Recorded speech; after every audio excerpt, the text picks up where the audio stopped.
One day, it will all make sense. As one Steve Jobs said during a Stanford commencement speech, you can't connect the dots looking forward. You can only connect them looking backward. So you have to trust that the dots will somehow connect in your future. Your job isn't to know, but to trust that someday you will. It's to have the courage to paint in real time a portrait that will be ever evolving. It's the strength to be wrong, the resolve to rise to your feet time and time again. Because one day, it will all make sense. And you'll see. You'll see that the roundabout, often confusing, unpredictable road you walked was the road you had to take. It made you who you are. And you'll see that all those challenges forced you to become someone that you, at one point in your life, never dreamed you could become. You'll see that those people in your life, the ones you clung to, the ones you saw as permanent fixtures in that ever-evolving story, they were merely temporary. Supporting characters. There to teach you about yourself and the world before exiting stage left. You'll see that the scariest things weren't the failures looming around every corner. They were the magic never created for fear of what lurked around those corners. You'll see that dropped into the heart of even the most violent storms, the darkest of nights, you always had enough to get out. Sometimes the steps were too small and the progress too unremarkable to notice, but those clouds, at one point or another, always ended up behind you. In life, the game itself becomes the instruction manual. To understand, you have to play. To learn, you have to go. Therefore, a life well lived can't be about having all the answers. You're crafting them with every step you take. It's about trust, it's about belief. Not in a defined trail, but in your ability to blaze your own. I encourage you, as you navigate the day-to-day unknowns, to remember how strong you are. When you're frustrated at the hand you've been dealt, when you're hurt, when you're saddened by something that's transpired, remember that you can handle it, that there's meaning in the pain, in the chaos, right? Because I know our default isn't to smile and mentally transport to the value that the pain will someday bring, right? I get it.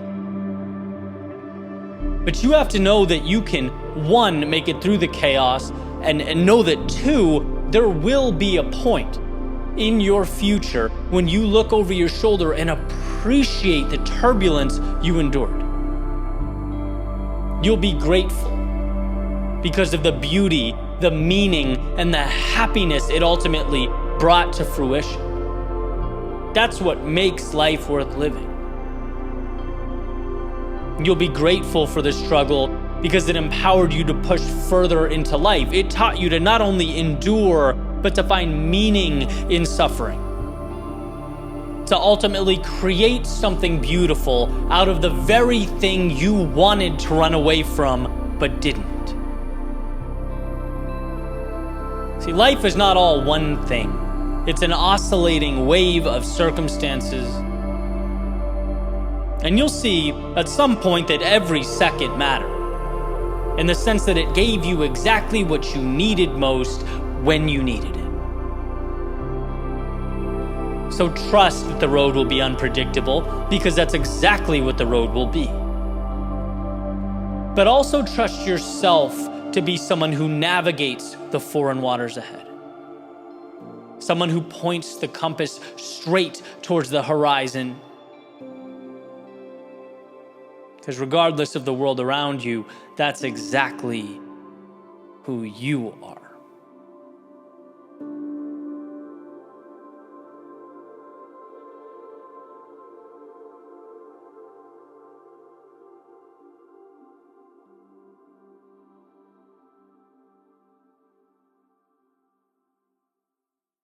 When you wake up in the morning, I want you to visualize this. I want you to visualize a world where where you're certain that good ideas flow through you. Where the world around you needs and appreciates your courage, your decision making. Imagine a world where you aren't reliant on anyone or anything to fix the issues in your life, to make things better. Instead, you see yourself as the guy or gal that makes it happen, that steps up. You're responsible for being the change you want to see. I want you to imagine stepping outside your house, shoulders back, head held high, excited to go chase down all that opportunity. Because one, you know it's there, and two, you know you are worthy of it. Now hold that thought and think, this could be the reality you live. As soon as you wait for it, give yourself permission to live that way.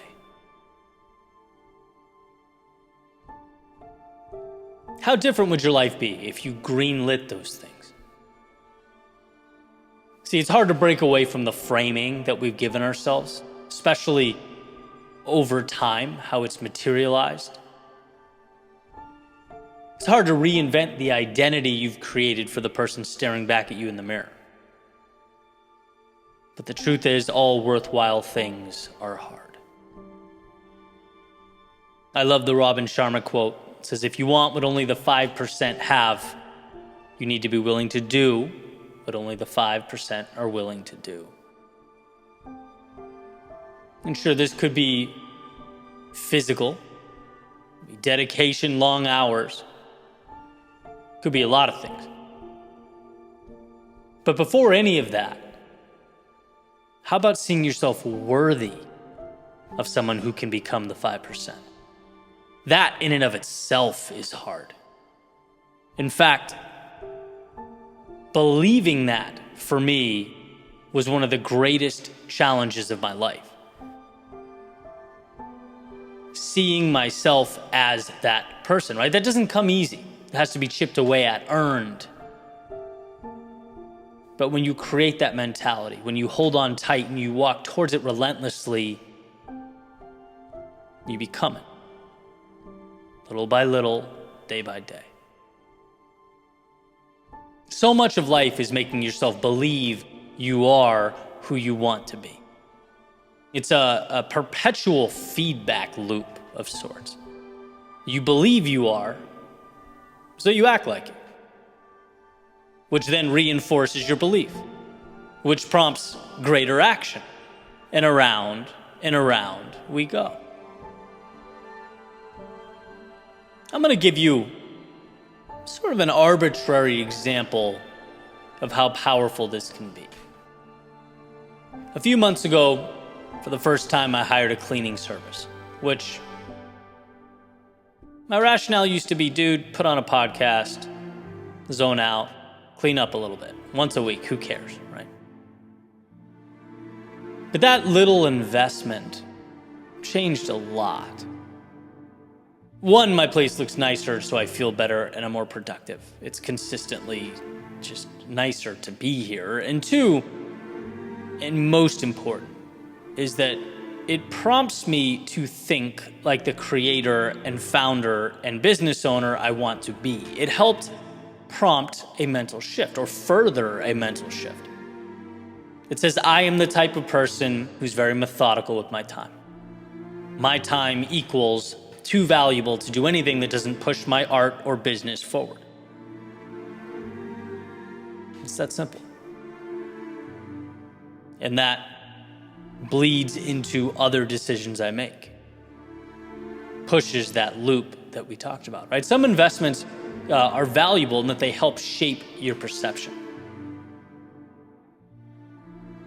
On days where I'm writing, where I'm not going out, or I have no meetings, I try not to wear sweatpants and a basketball jersey, right? And at first it's like, it's comfortable, who cares, no one's around. Yeah, true. But would the type of person we visualized at the beginning of this episode wear that? Probably not. He'd probably try and be more consistent in how he felt, and how he acted, and how he carried himself. It's half the battle. Same thing with waking up early. Is it really the end of the world if I were to sleep in? No, it's really not. But would the type of person we mentioned at the beginning of this episode sacrifice a little bit to get a head start? I think he would. To me, rolling out of bed whenever we want simply says, I'm not quite ready to be the next version of myself or level of myself. I'm okay with how things are, right? There's a sense of ambition and excitement, manufactured urgency in getting up before or as the sun's rising. I mean, to me, that's just how it is. Doesn't mean it's the only way, but to me, it's one of life's hidden advantages. In other words, it's very likely that if you do those things, you will start to feel like the type of person who does those things. And there's power in that.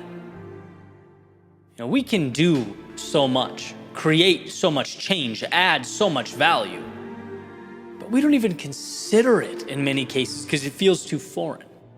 We're nowhere near giving ourselves permission to pursue that greatness we're capable of obtaining. Our day-to-day looks very different. Our actions, right, the decisions we make are very different. In order to grow, we have to set ourselves and the world around us up for growth. We have to surround ourselves with people that push us towards the place we want to be. Do things that align with our intended trajectory. Arrange the pieces so that they are indicative of what's possible, not what was. I keep learning how small the adjustments are in life that shape and reshape our reality.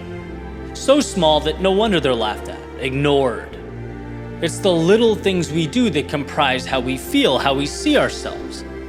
The identity, the role we play, is just the culmination of these little decisions over time.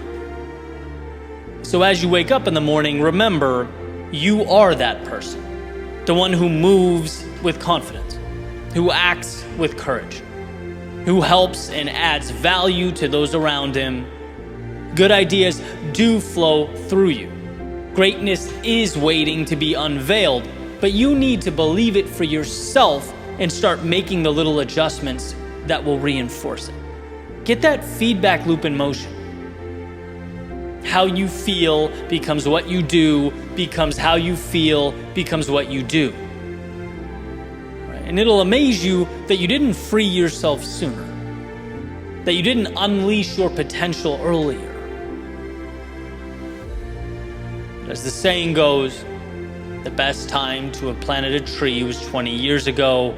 The second best is right now. So close your eyes, visualize how great life will become, and start planting.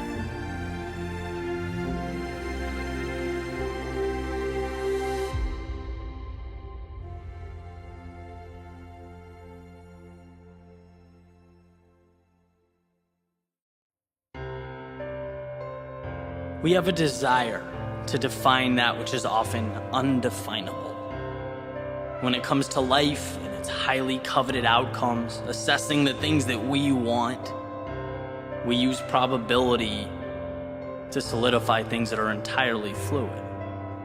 For example, you often hear about the odds of becoming a professional football player. the odds of becoming a CEO, going to Harvard, making 6 or 7 figures, numbers that often paint a picture of why you can't. Right? When you hear only 1 in however many millions of people accomplish something, the intent is to show you that you're more likely to fall into the millions bucket than the 1 bucket. To show just how rare or difficult or out of the ordinary achieving that thing would be. Almost like they're being compared to a lottery, a random number generator, luck, a pursuit in which you have zero control. Think of a huge glass jar, right? 1 red marble, 3 million green marbles, and it's like you close your eyes and you better pull out that red one, otherwise you won't become the Oscar-winning actor that you dream of being. And the problem with looking at life that way is that it overshadows the most important element of success. Understanding just how much control you have. The 1 in however many hundreds or thousands or millions wasn't born that red marble in a jar full of 3 million green ones. No, he or she just did things differently, lived differently. They didn't relinquish control, they took control, and that's the difference. That's what matters. The lottery is sitting back and hoping your numbers pull. In real life, you create your own probability every day, every minute that goes towards working towards a goal. That means you get closer. Why would you take a snapshot of the present moment in time and use that to define the likelihood that you'll live out your dreams someday down the road? It doesn't tell you anything. It's the steps along the way that make your vision a reality. Using the same metaphor, every step, every decision to push forward, every time you dig deep and find a little advantage, you're replacing one of those green marbles with the red one. Maybe you can't quantify that numerically, maybe you can't see the progress, but it's there. In fact, numbers should never scare you because they're an indicator that the vast majority of people aren't prepared to go all the way, aren't willing to do what it takes, and that you, by simply not stopping, by thinking that you can, by giving more than the person next to you, have a tremendous advantage over the rest of the world. When you hear only a small number of people make it or graduate or get accepted or win, your thought process shouldn't be, oh no, it should be perfect. This is my opportunity. Of course, the number of elite people in any arena is going to be small. Think of what it takes to get there. Think of the sacrifice needed to make it happen, the cost that must be paid. The only odds that warrant attention are the odds that you will continue forward, and you should know that they are 100%.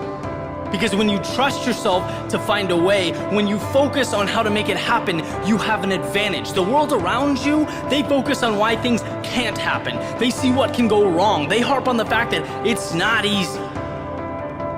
Remaining fixated on why you can, on finding a way, means you most likely will.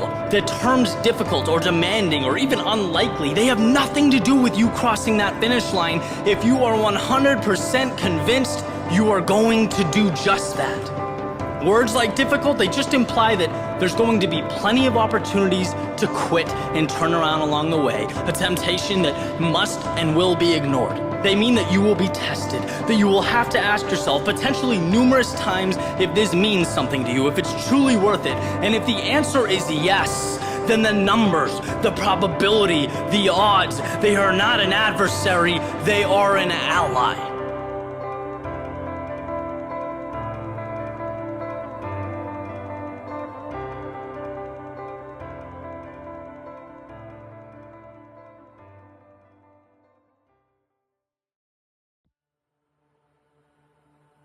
Dear Keeper of Dreams, I've written before, but 10 years ago you looked different, way different. In 2013, it was impossible to miss you. You stood out like a sore thumb. Everywhere I looked, there you were. Your goal was to intimidate.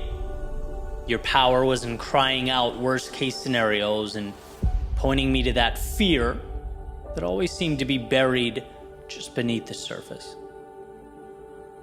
You sure were something.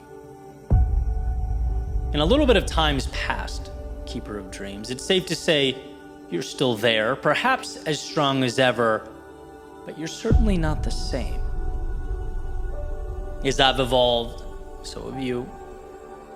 A little more subtle, a little more camouflaged, a little more strategic. See, back then when things were chaotic, when the wheels were coming off the wagon, all you had to do was scream. All you had to do was wave your hands in the air and tell me the things I wanted were way too dangerous. That getting them would hurt way more than the status quo. All you had to do was tell me I'd be better off looking out the window for the rest of my life wondering what could have been. Because at least I'd be safe. Suffering by that window is far easier than suffering out in the big, bad world. That was your pitch. And for a while it worked. But ultimately, the pain of staying was too much. The curiosity too great. I had to know, I had to see if I could build a world that meant something to me. Keeper of Dreams, you failed in holding me down. You lost. At least back then. But as we grow, as the game progresses and the rules change, Keeper of Dreams, so have your tactics. You've improved. You don't attempt to blatantly scare me anymore. Your objective isn't to instill fear out in the open or make me tremble at the thought of an unknown tomorrow. No, your objective is to distract me with the now.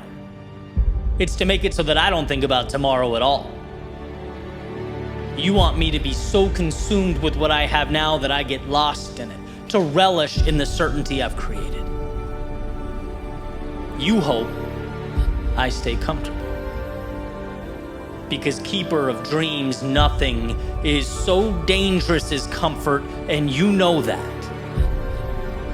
You know it would be both reasonable and easy to focus on maintaining and not growing, to preserve and not to expand. Each chapter in the Book of Life has its seasons, and now it appears we're in a different kind of winter. It's not as cold, it's not as dark as 2013. I could theoretically now sit by a fire and wait this thing out, and how happy you'd be to hear that, Keeper of Dreams. The thought of me numb and content. You want nothing more than to be that governing body that assigns trivial and meaningless tasks that keep me preoccupied in the now while everything good sails away. But Keeper of Dreams, you'll fail. You'll fail again and again. You will continuously come up short. As Will Durant wrote, empires are stoic in their ascent and Epicurean in their demise. People are no different. I won't be tempted by the luxuries of an easier existence when times are good, just like I won't be held down by the discomfort when they are not. Urgency will be manufactured.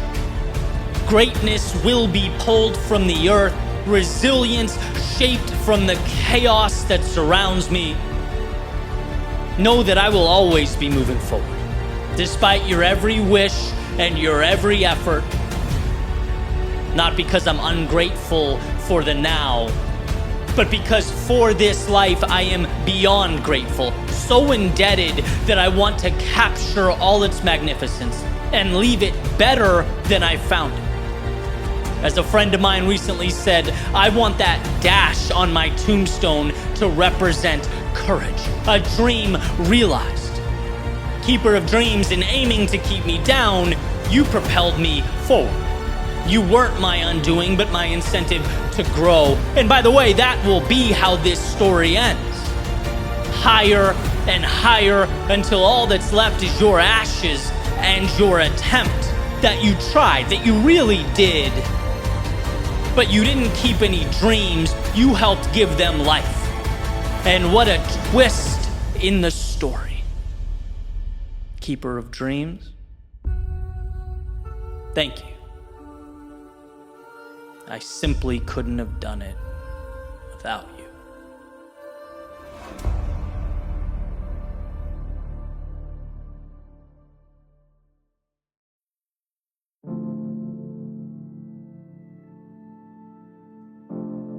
Around 2011, I hurt my left arm and had to get surgery. So for a while, I was pretty limited as far as what I could do with my upper body, and that's really when I fell in love with running. I started doing it almost every day, sometimes those long runs outside, clear my mind, sort of reset a little bit. And sometimes I'd mix it up, hop on the treadmill and do my favorite workout, which was a pyramid, right? Where you break 10 minutes into 4 segments, 4, 3, 2, and 1, increasing in intensity with each segment, and then you start over. And that's where this whole idea comes from. It's this treadmill workout that I want to talk about, because there's a little ritual I picked up that I still implement to this day, and it was simple. At the very end of my workout or my run, I would always add 22 seconds. My lucky number twice, 2 and 2. So for example, if I told myself, the workout's going to be 3 pyramids or 30 minutes, I would stop running at 30 minutes and 22 seconds. And if I told myself it was going to be an hour, I'd stop at 1 hour and 22 seconds. Always tacking on that 22. And I don't really remember the first time I started doing it or even why. But like so many things, that 22-second period organically became a habit. Sort of evolved to take on a life of its own and would come to symbolize for me a little challenge. The idea that the end is never really the end. And no matter how tired I was or how bad I wanted to stop, especially when you can see that finish line in reach, I could always squeeze out a little more. Like there's always something extra to give.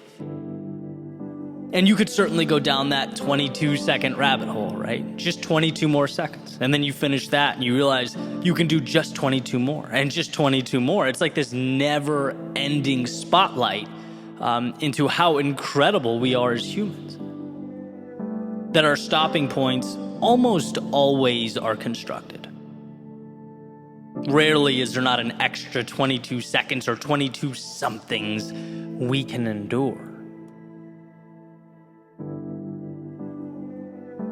And not only that, I think there's a case to be made that our growth occurs in that final push. There's a ton of value, hidden away in there. The stretching of the mind and body, the last rep that breaks down the muscle, the last few seconds of that run that force the lungs to work their hardest, exhausting that last bit of energy and focus, studying for an exam. Maybe that's where you confirm your comprehension and understanding of the subject matter. It's like when we are pushing ourselves just outside the limits we drew up, we are simultaneously expanding those limits. And so over the years, I've adopted that mentality. And I look at myself in the mirror now and I can see it. I'm not the same person I was a decade ago. Those little decisions to add on 22 seconds, they stack up, and they stack up in a unique way.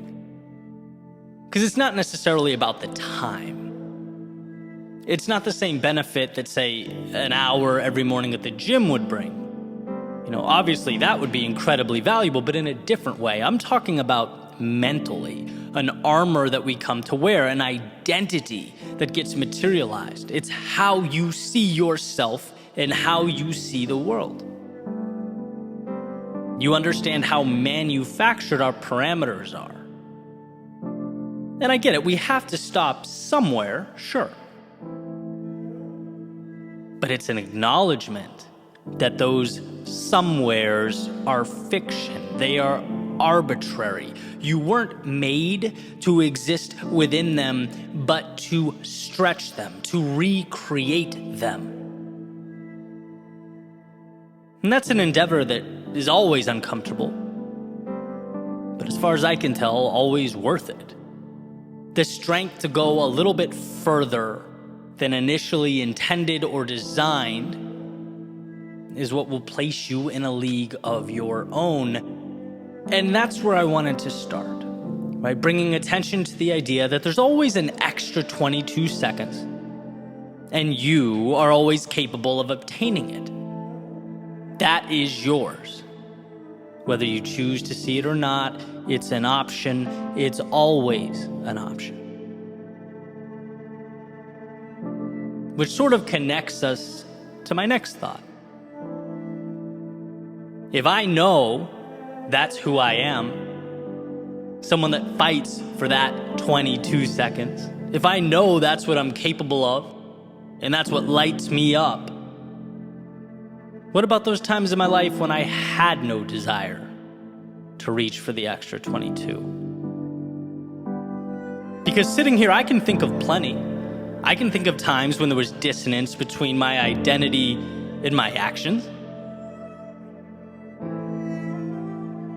Here's a quick story, right? This was a shift in my life and my understanding of reaching for that little bit more, right? When people ask me about my process, right? What I'm building or where I see myself in X number of years, I tell them I'm playing the long game, right? Like I'll sacrifice some short-term wins now to continue forward with the plan that I believe wholeheartedly will transform from linear to exponential, right? It's like Gary Vee's motto, you're young, you have time. And impact is not about succeeding at 34, it's about flourishing at 45 and 55 and 65 and 75. Like that's fun to me. That's the exciting game to play. And it's methodical.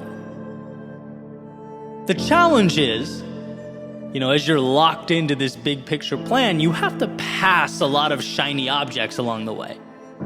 A lot of, hey, look at them over there. Maybe I should be doing that too. That worked for her. Will it work for me?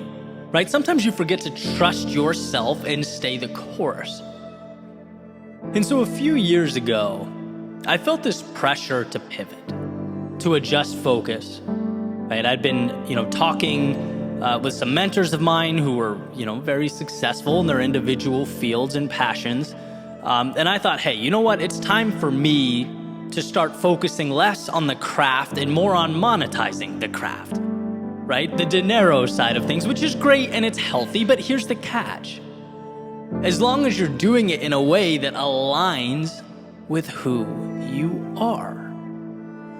And so a few months go by and I found myself living in this overly sized and priced condo on the beach that I was going to use to impress clients, making products that didn't excite me, talking to people I didn't really want to be talking to, living a life that was not my own. I'd lost myself, right? My love is storytelling. It's capturing life's seemingly overlooked secrets.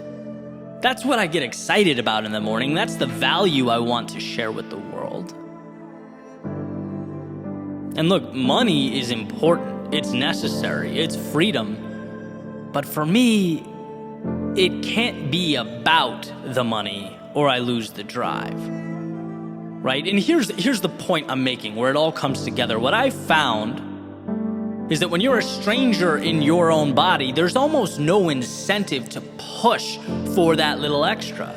It's like, who cares about fighting for 22 seconds? I'm so misaligned, I don't even want to be here, right? That is the red flag. That's the indicator that it's time to adjust. Because if I'm someone who wants more, who pursues and acquires more, and I don't feel the urge to do so, it's time to change. And I broke the lease, put everything I had in a car, went on a little 3-month excursion, realigned. Right? If I'm not willing to suffer through that little extra, to go above and beyond, it's not for me. And so that's a big example, but it obviously manifests in smaller ways as well. Yes, you are someone who can and will chase down the beauty in life. who will transform that little extra into something meaningful. But you also have to position yourself and the world around you to make it possible. And when you don't feel that hunger inside, and this is the point you need to understand, it's not you, it's not broken hardware, it's not that you innately lack drive or confidence, it's that you need to rearrange the scenario. You need to find alignment. Because I promise you, if you want something enough, you'll be willing to fight for it, to hurt for it, to break boundaries for it. But you must first make sure that you're pointed at something you want, something that moves you. And here's the part where I remind you of all those things you've already overcome in your life. Of all the times you thought your tank was empty, but you found a way. All the times you were hurting, but kept moving. All the times you were broken, but put yourself back together. We are not told in school or at work how resilient we are. We're not told that we often stop thousands of 22-second periods short. We aren't told that we're living at a 30% capacity, operating at a fraction of our potential. We don't even realize the little miracles we've created along the way. A strong purpose and a willingness to stretch yourself as you pursue it will change your life. And that's not hyperbole, that is fact. If you want what you've never had, then push yourself further than you've ever gone. And we're talking little stressors, expanding one step at a time, until you eventually look over your shoulder and see the miles you've traveled. Until you look at your reflection and see the evolution that has occurred. It was never just 22 seconds. It was a consistent and sustained shot at the walls you placed around yourself for the opportunity to see them crumble.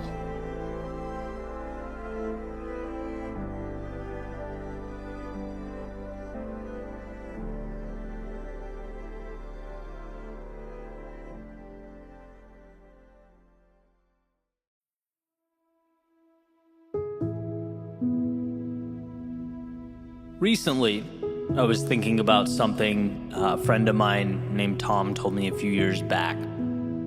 He owns a company in Oklahoma City and was telling me about how someone he'd hired essentially stole from him.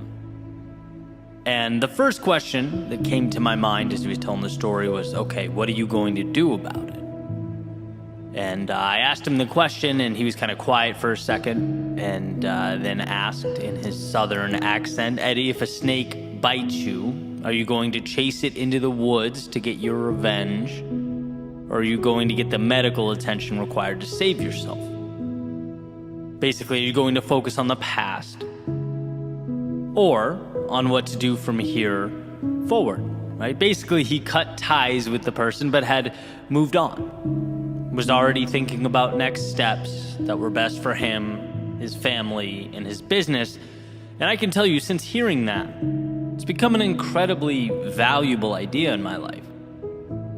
Especially as you realize that there will never be a shortage of problems. You do what you can to avoid them. You try to steer clear when possible, but adversity will always be a factor. It's about knowing that and stepping into it regardless. It's something that's always intertwined in our development. And I find value in asking myself, is this action I'm about to take conducive to my growth and my happiness? Or am I just chasing snakes? Does this just feel good in the short term because I'm angry or I've been wronged or something along those lines? Especially since most harm inflicted on others derive from incompetence, not malice, and I truly believe that. I think very frequently we attribute sinister motives to others when 99% of the time it's, sheer stupidity. It's imperfect humans trying to navigate an often complex world. We make mistakes. Now, I'm not suggesting you don't stand up for yourself when you've been wronged or slighted. Of course you should. But the magic is in not personalizing the situation. Right? Possessing the emotional IQ to understand, hey, look, it's not about me, but whether I can salvage this situation from here. And that depends solely on how I choose to look at it. Emerson wrote, "People do not seem to realize that their opinion of the world is also a confession of their character." And what a powerful point. The flexibility and the leeway available to us when it comes to making sense of the world speaks to not how the world is, but how the onlooker thinks and interprets. Depersonalizing the situation is one of the greatest superpowers at our disposal.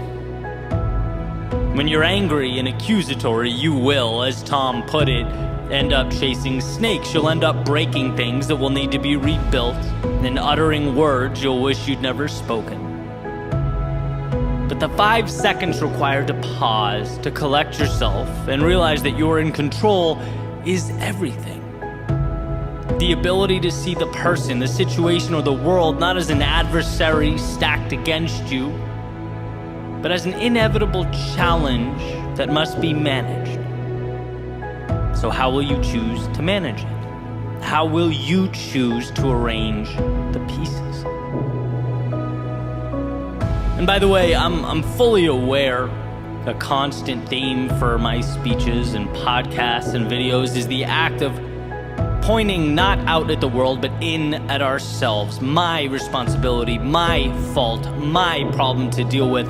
I understand just how heavy that is, how hard that can be. Especially when deflecting blame often feels like it would just be a tremendous weight off of our shoulders, when revenge feels like the easy, intuitive move.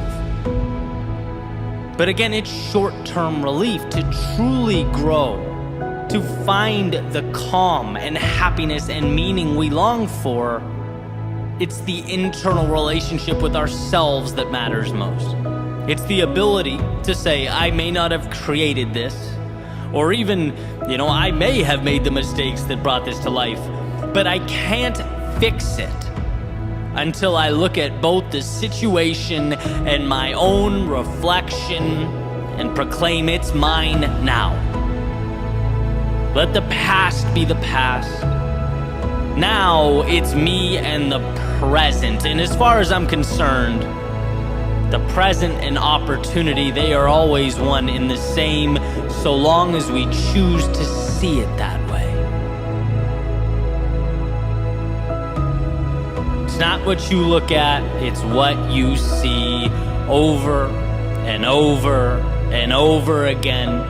Is it happening to you or for you? Is it a problem or an opportunity, a setback or a chance to reset? I want to bring to light a story, one that I've told before, but it's so perfectly representative of the conversation. Jim Rohn talking about 2 brothers in an abusive household, alcoholic father, terrible childhoods. They grow up and both of the sons have families of their own. One is the exact same as his father. He's abusive and he's angry. And the other one is a great father. He's kind, he's loving, he's supportive. And when asked why, the abusive brother replies, look at my childhood, right? How could you blame me for this? The other brother, when asked, responds, look at my childhood, right? How could I let myself treat my family the same way? And in a way, one spent his life chasing snakes, bitter, resentful. The other one asked, well, that was terrible, but what can I do to right the wrong? One personalized it, the other used it as a lever or stepping stone. And this is, of course, a simplification, but I believe every struggle we face in our lives at its core contains some element of this choice. From the little things to the big things, where do I go from here? It's mine now, and I can choose whether to make it better or worse. Chase the snake into the woods or march forward to find the value and right the ship. Remember that when it's hardest, when you least want to. Remember that the present contains every single thing you need to begin a journey to recovery, to growth, to contentment and meaning. You, on your end, though, need to be willing to slow down the moment. Need to be willing to collect yourself and give yourself permission to take that necessary and appropriate step.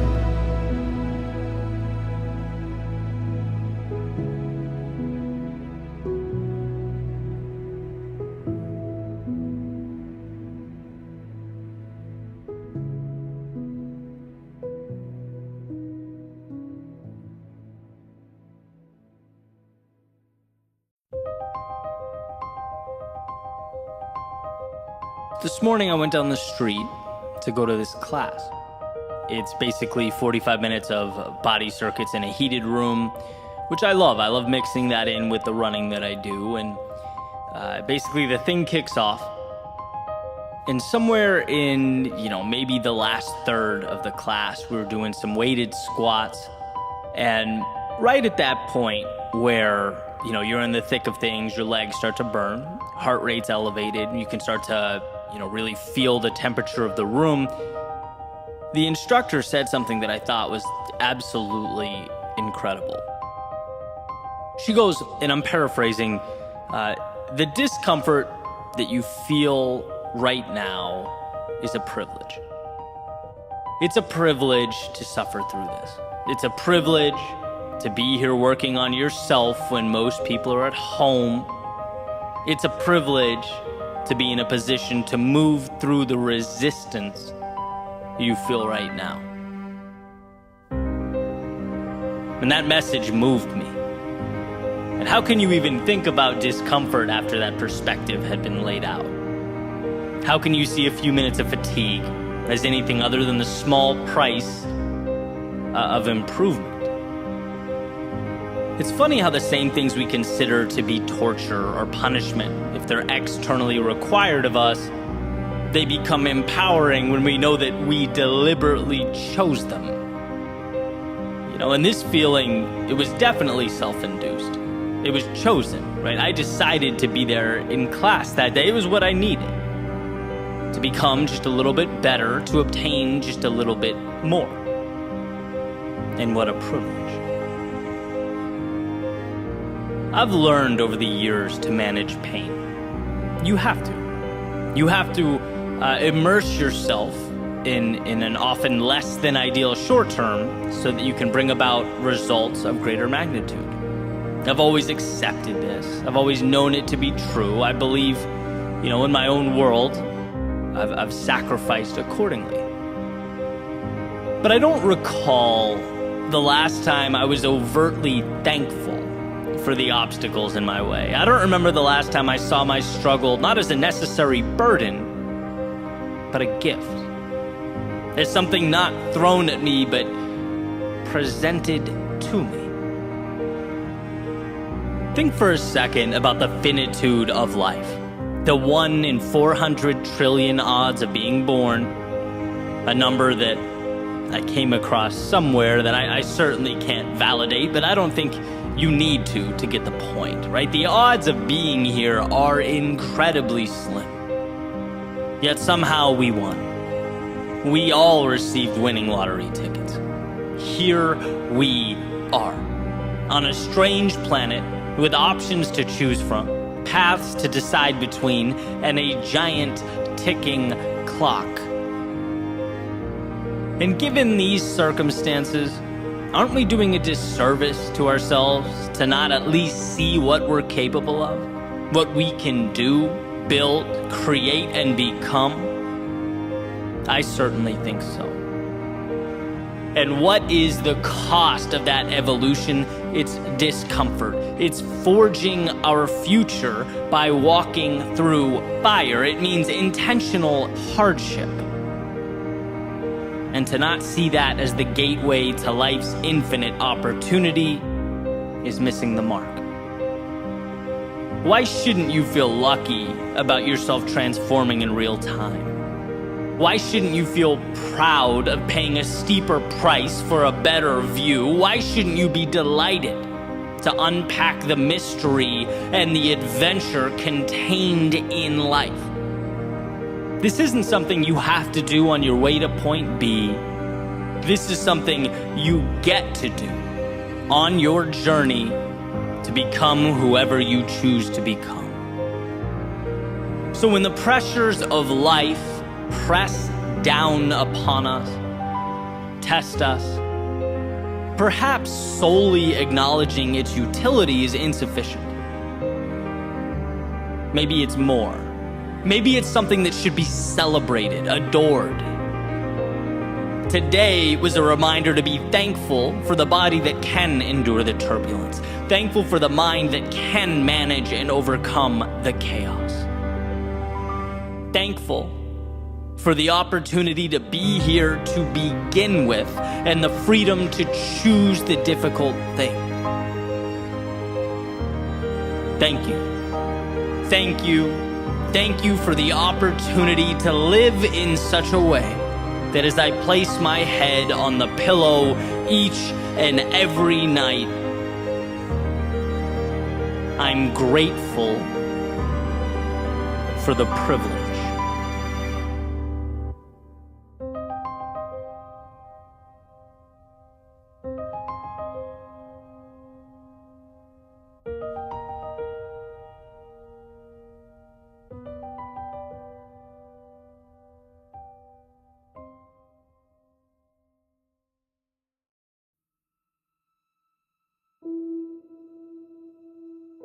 When the run got difficult, I would often count streetlights.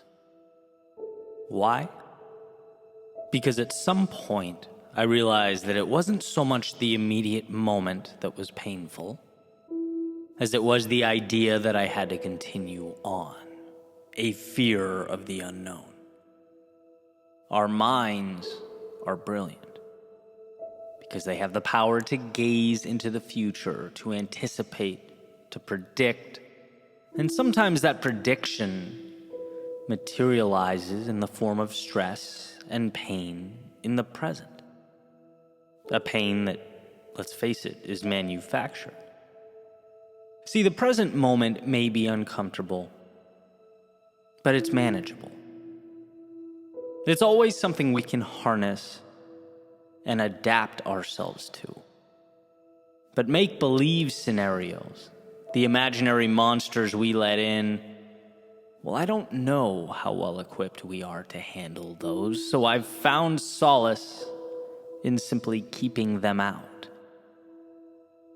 See, counting streetlights, it brings me to the now. I can always get to the next streetlight. In fact, it's always visibly in front of me. It's tangible. It's real. There is no space for tricks or scary stories.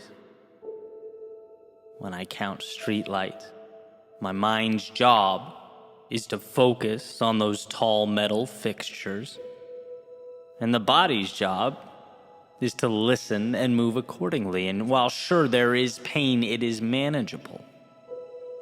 When you look it directly in the eyes, not with regard to what it can be, but as it exists now in this moment, we can always rise to be more than we once thought possible. These streetlights simply remind us of that fact. And so beyond this moment, when the running shoes are off, long after the finish line crossed, it's imperative that the idea remains that yes, life will be painful and life can hurt, but it never gives you in one instant more than you can handle.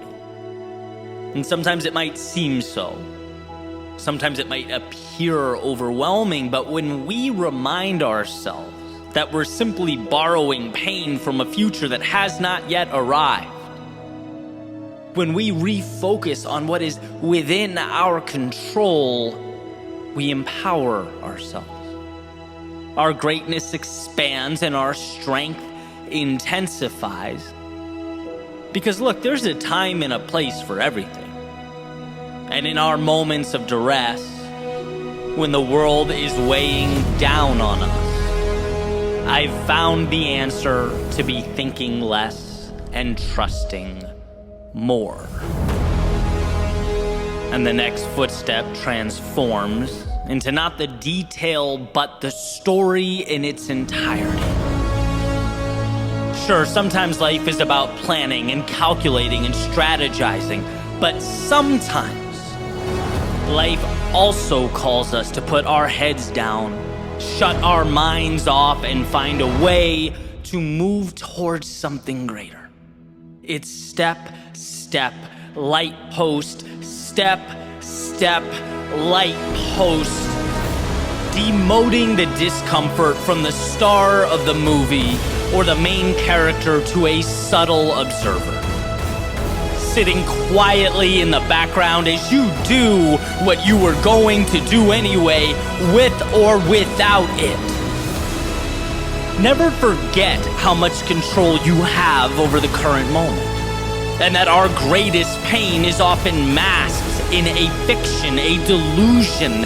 When we find ourselves stuck, it's because of a future that has, one, not arrived, and two, is outside the scope of the task at hand.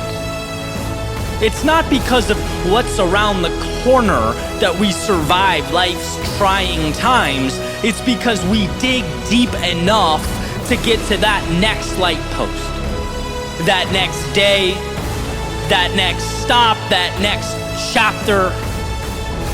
Look, you will emerge victorious. Not because of the future, but the now. Because you realize your strength, shut off the world, and conquered your next step.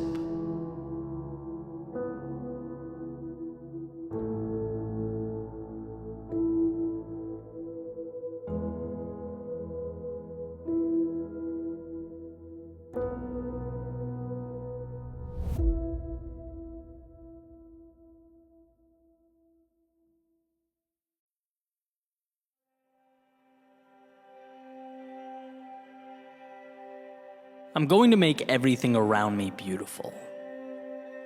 That will be my life. Elsie DeWolf. Changing for the better is not about the creation of miracles. It's about choosing to see the ones that already exist. Life is hard, but coincidentally, hard things tend to be the gatekeepers to the important ones. We are let in when we bring ourselves finally to shake hands with and embrace the very things we once saw as the problem. Or as Ryan Holiday has famously put it, the obstacle tends to be the way. How funny, how counterintuitive, how upside down life can seem. But I think that's it. Sometimes it's not even that we're looking at the wrong things. It's that we're looking at the right things the wrong way.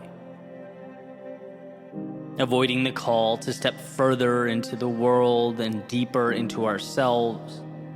Terrified of scraping our knees on the climb, we burden ourselves with the much more painful choice of staying at the bottom of the mountain and looking up. But the scars we've collected and will continue to collect on the way up, they do not make you less than. No, they are what make you beautiful. You see yourself and those scars as imperfect. I see someone who has lived.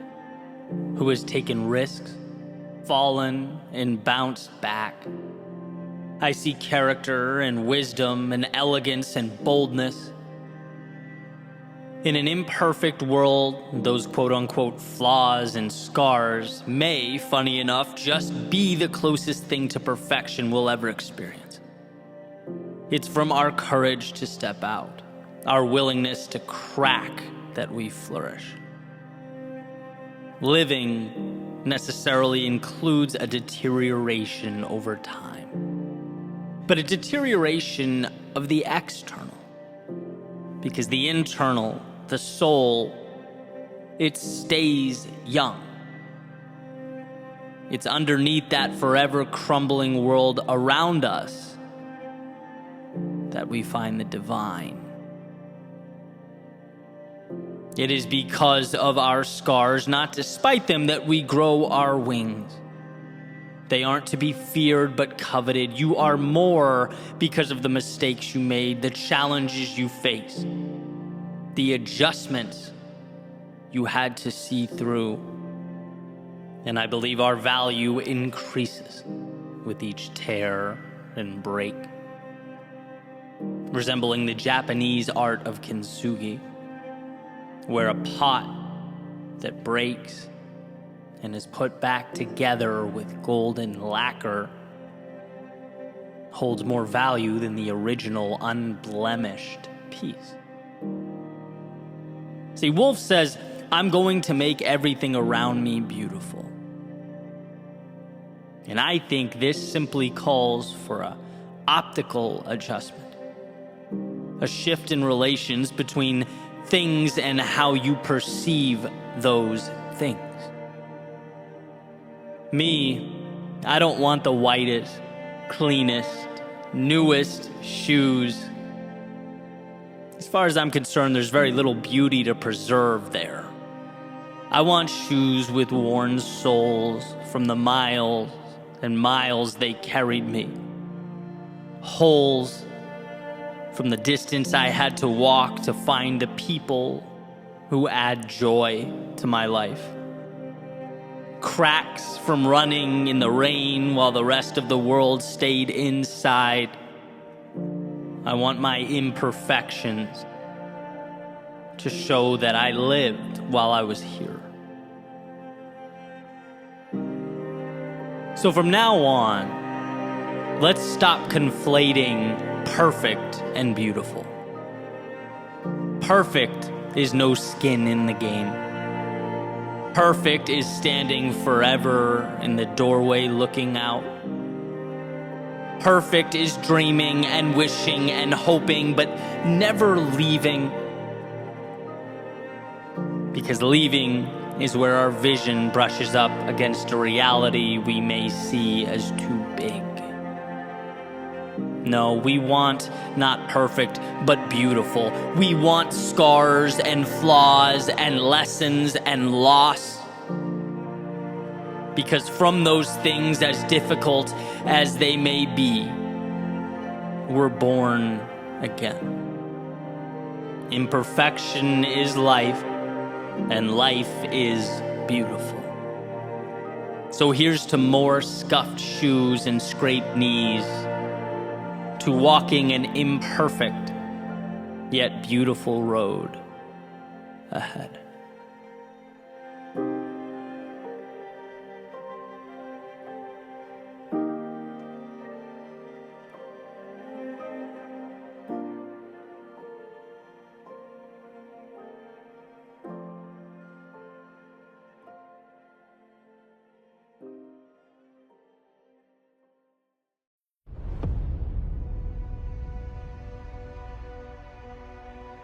Every step you take is an investment.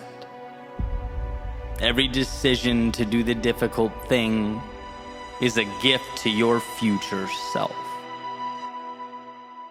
Think about this for a second. One of the many things that makes being human so incredible is our ability to engage in delayed gratification, to do things now that will elevate us at a future time.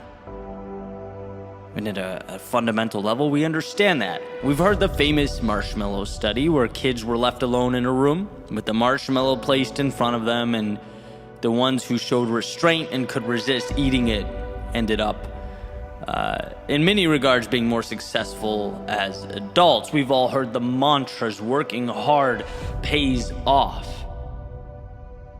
That's valuable. But I'd like to take it a step further.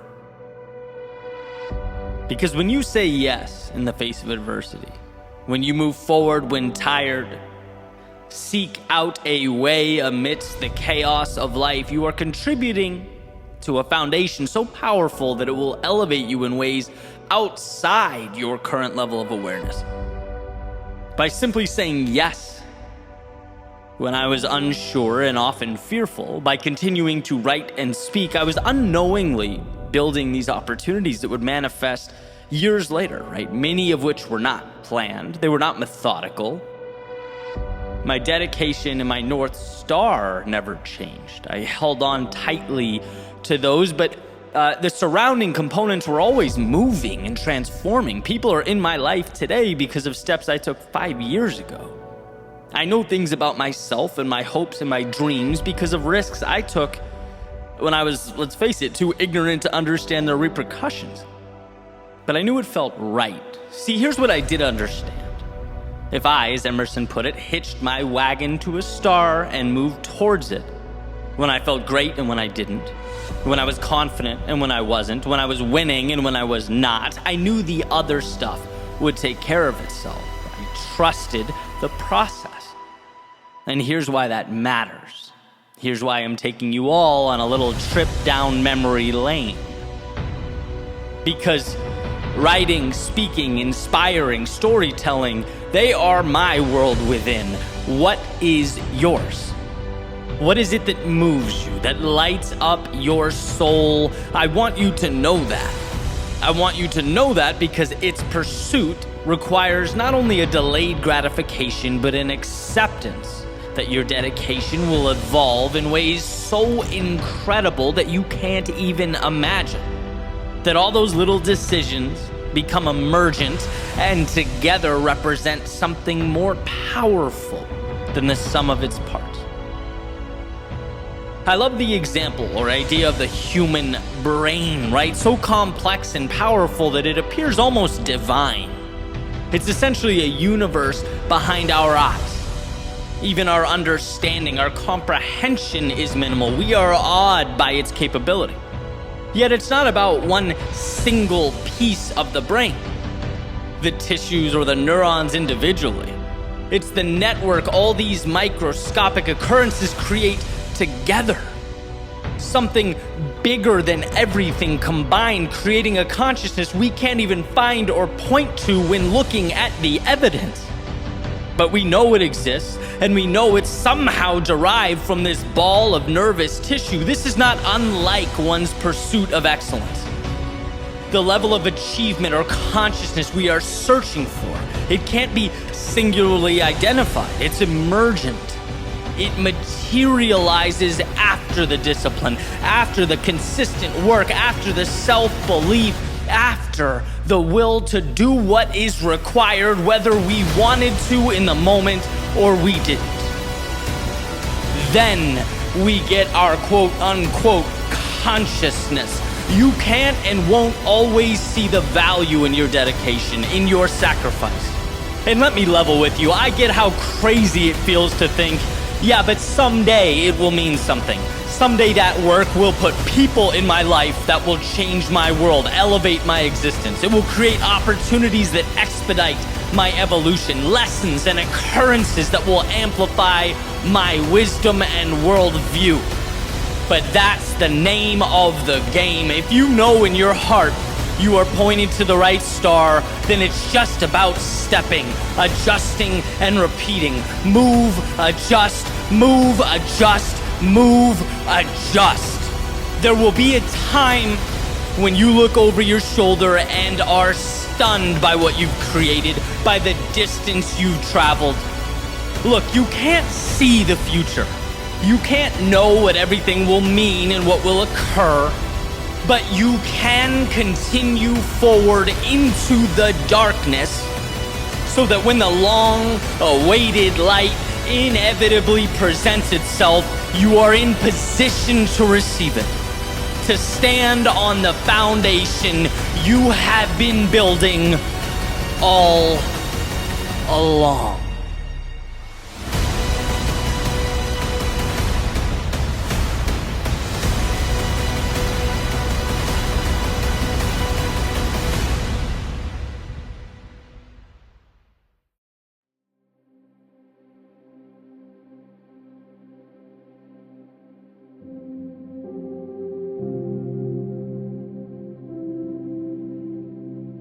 At night, the sky becomes visible.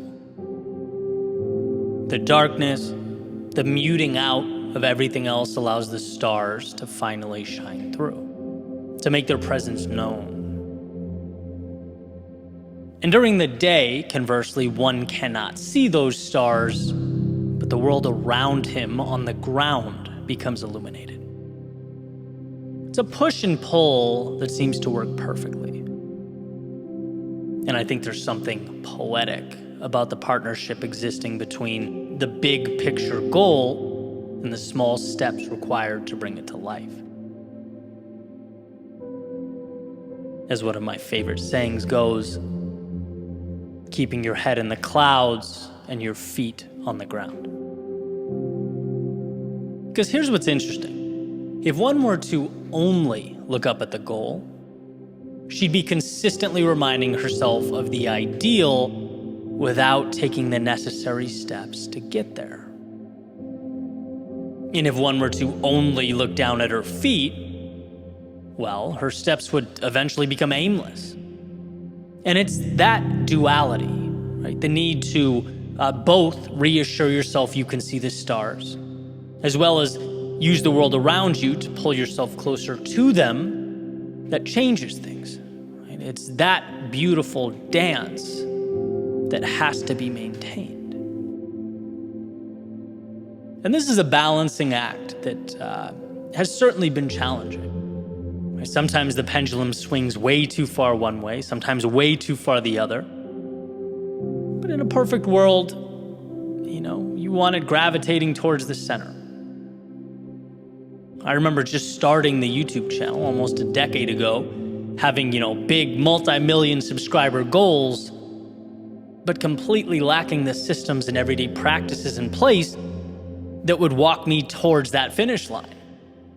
Right? I mean, sure, something's better than nothing. I was working and learning, but the actions simply didn't align with the objective. I had to correct them.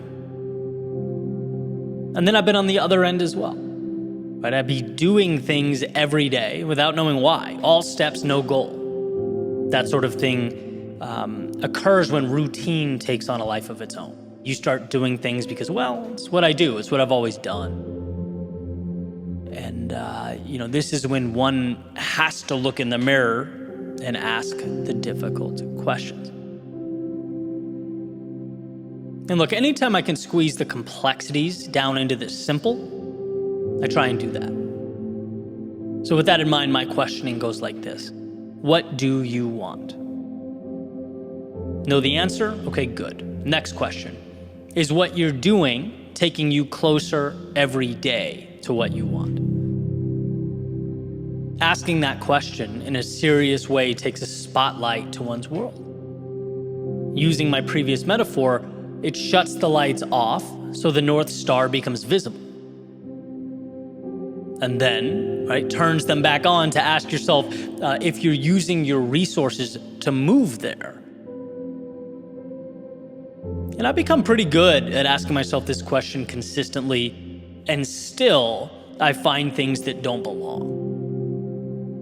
That sort of, they hide in plain view. I have faith that I'll end up exactly where I need to be.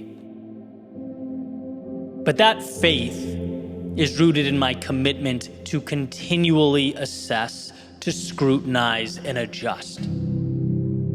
There's very little hope and a substantial amount of trust in my ability to continue forward. There's an idea referred to as the Stockdale paradox, which states, and this is the first definition I grabbed from Google here, you must never confuse faith that you'll prevail in the end, which you can never afford to lose, with the discipline to confront the most brutal facts of your current reality, whatever they might be. That's where the tough love thing comes in. Be your biggest fan because no one will believe in you unless you do. It all starts with your trust in yourself to navigate the process and arrive where you must arrive. But it also requires you are your biggest critic. It means the reason you trust yourself to get there is because you know you won't just sit back and say, I'll win because I believe I'll win. No, you'll win because you will, while having your head in the clouds, be brutally pragmatic with the steps you're taking on the ground. You'll win because you're committed to learning and adjusting.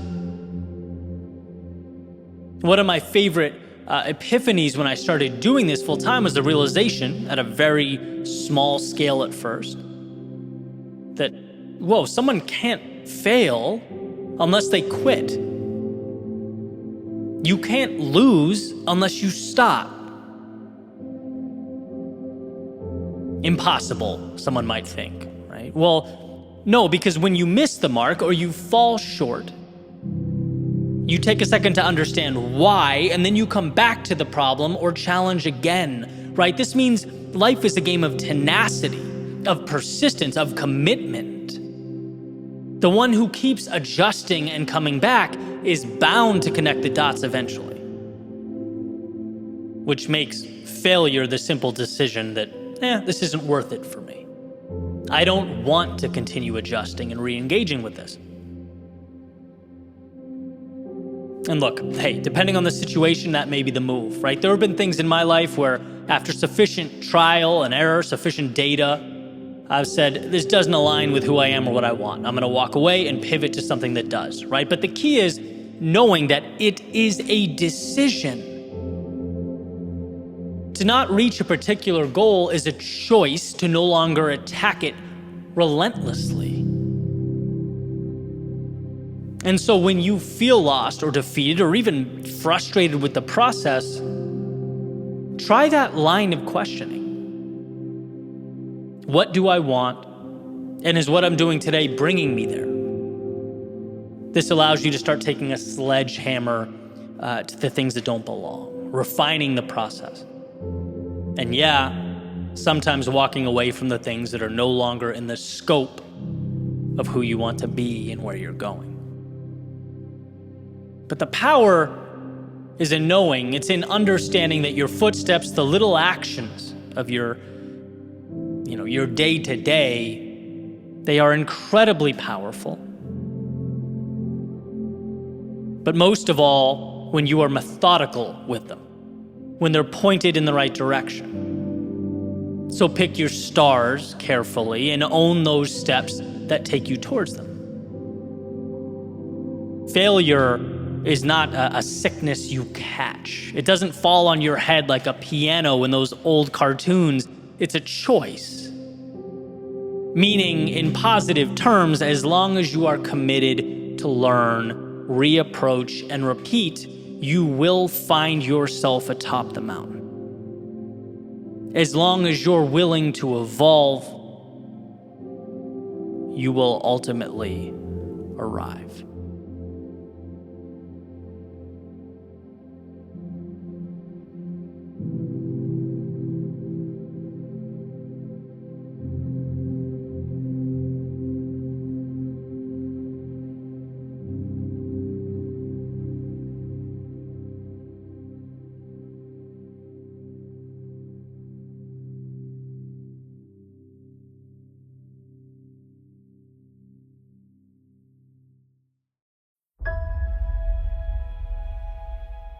Hope. That bridge that connects the present to a more ideal world.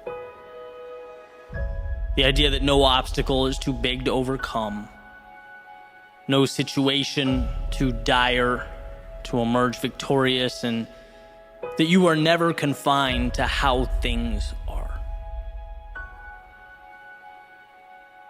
FDR has said, "We have always held to hope, the belief, the conviction that there is a better life, a better world beyond the horizon."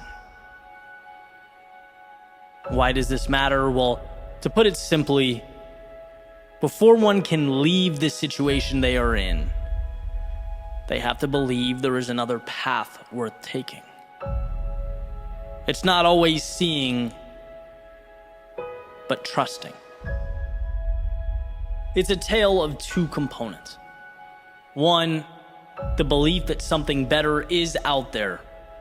And two, the belief that you are strong enough to bridge that gap to create that world. So let's start with number one. There was a study done by Kurt Richter in the 1950s, and he used rats. And it was kind of a gruesome experiment, but definitely worth talking about because the takeaway is incredible, right? And I kind of cherry-picked the relevant parts of the experiment. Basically, he wanted to delve into the role that hope plays in our lives.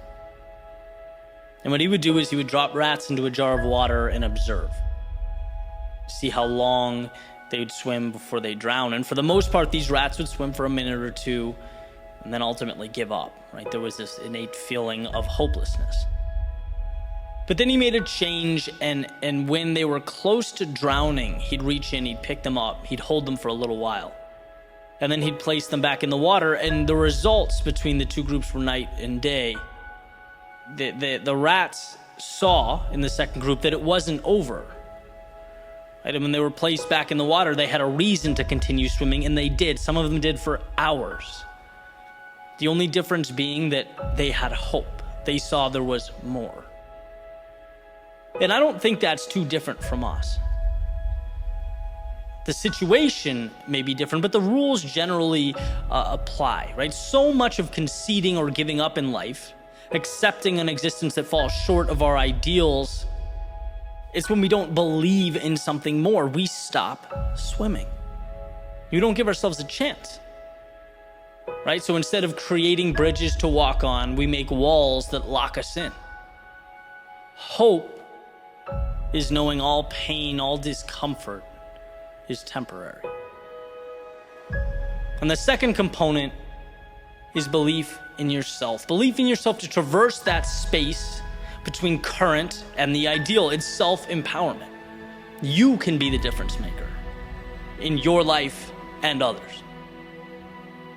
And it's funny, the other day after reading about the Richter experiment, I was sitting at a friend's house with my laptop, kind of trying to figure out what to make of it, right? Because the idea of hope I knew was powerful, and then I wanted to share that story. I wanted to write something that would highlight its value, but it seemed kind of unfinished or simply part of an explanation. I'm sitting there thinking about it, and I hear this loud bang over and over again, and I get up and I run to the back of the house, right, to make sure everything's fine, see what's going on. And my friend's standing there with goggles on, this grin on his face and a sledgehammer, and a huge hole in the wall in front of him. And I'm like, dude, what are you doing? You just knocked your wall down. And he goes, yeah, I wanted to make another closet. His family's growing, he needs more space, and he just took it upon himself to make that happen. And I just looked at him and walked back out, started walking to the living room, and it hit me. And this is a component of hope. Seeing what's not there and doing something about it, right? If the swimming experiment is step one, this has to be step two. In real time. Step one, believing, seeing something more. Step two, taking action to change it now. Buying into the fact that you have the power to change your own world. And it's funny because any house or room I've ever lived in, my thoughts always, you look around and this is it, right? This is the situation. This is what's being given to me. How do I make the most of it? How do I play within these parameters? Not, okay, this is fine, but it could be better, by smashing down the wall in the back over there, creating something new. And, obviously the message here isn't about home maintenance. Right? This is about taking a sledgehammer to the places in your life in which you are not content. so that you can build in its place something that matters. You look around to your left, to your right, and you're unhappy. That's not the end of the story. That's the beginning of the story. That's where the wheels hit the road. In other words, it's looking at life with the lens, with the freedom of knowing things don't have to be what they are. They don't have to stay the same until the universe changes them. No, they can be what you make them. And what life teaches us again and again is that walls can be stepped over. No's can become yeses. Impossibles can become commonplace. But first, there must be hope. There must be an understanding that your world is a 10,000-foot view of all the little stories you tell yourself and the narratives you believe. See, every day when you wake up and take your first steps, breathe your first breaths, know that nothing simply is. No, it is simply chosen and can be remade. That's what makes life such a beautiful thing. It's flexibility. It's promise to provide what has been relentlessly sought out. So remember, it's when you can't find your answer, when the odds look grim, when the rest of the world tells you no, that you most need hope. Hope, the power, the strength to look within yourself and remember that one life can change and two, you can change it. Armed with this understanding, nothing is impossible. When others fail to see the answer, the light in themselves, in the situation, you become the reminder that light is internally manufactured. We aren't given answers so that we may believe them. We are given the opportunity to believe, and thus we create that ending we hope to pursue. And without this, life is nothing more than a permanent status quo. It's holding our hands to the sky and receiving what life chooses to provide. But that's not why you're here. It's not why you woke up today. Not to accept, but to create. To find hope in the tragedy and the hardship, and to find within yourself the strength to move forward with whatever you decide comes next.